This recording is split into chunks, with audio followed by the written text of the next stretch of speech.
Now let's take a look at a piece in P-Plate Piano Book 2, Presto by Daniel Turk. Now this piece is in a G major tonality, and when you look at the page, you'll notice that we don't include a key signature. We've got the F sharp written into the music. At this stage, we're reminding students of the black notes that they have to play, not expecting them to remember a key signature. By the time they get to preliminary, will be perfectly enough time for them to start understanding how key signatures work. But we've got some interesting activities that are going to be exploring tonality once they've learned how to play this piece. Now, this Presto was actually included in Daniel Turk's own piano method that he published, which of course was some 200 years ago, that was first out in the market. Obviously, 200 years later, our tastes have changed a little. So let's take a listen to the way that Daniel Turk wrote this piece.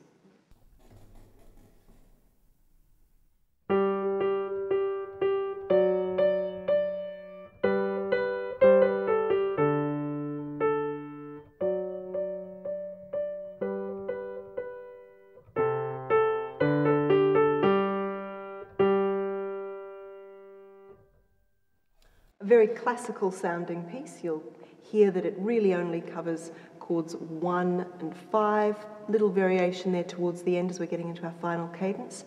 It's very traditional harmony. So the first thing that we do with the student to explore the sounds of the classical period is we introduce an accompaniment for you, the teacher, to play that's going to change the sound of the piece altogether. Now, what I'm going to do is play for you the accompaniment and integrate the melody in so that you get an idea about what it's going to sound like when you play this accompaniment with your student. And you'll hear how the chords are actually a very lush, late, romantic sort of sound. So we're really going to change the character of the piece by changing the chords that we're using.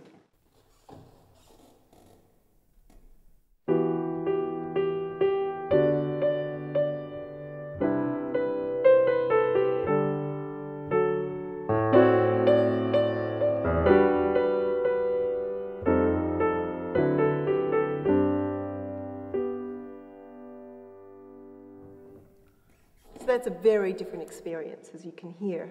So that's an accompaniment that you might really want to enjoy playing with all of your students. Makes things very different from the classical sound that you've been listening to your student create when they play on their own.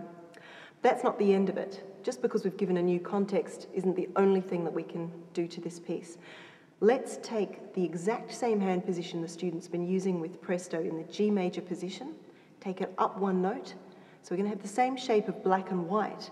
But as you can tell, when you think about having that black note in the left hand, it's now going to create the shape of the A harmonic minor scale. So we've got a completely different tonal world when we play the piece through. Let's take a listen.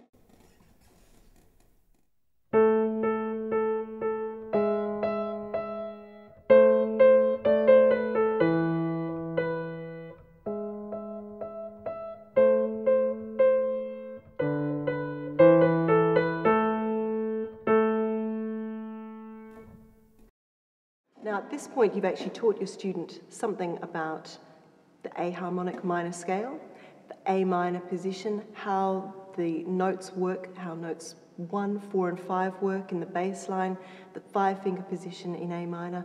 And you've also taught your student something very important about the fact that when you move your hand position, it has consequences. We're moving from a major sound to a minor sound or a who knows what sound.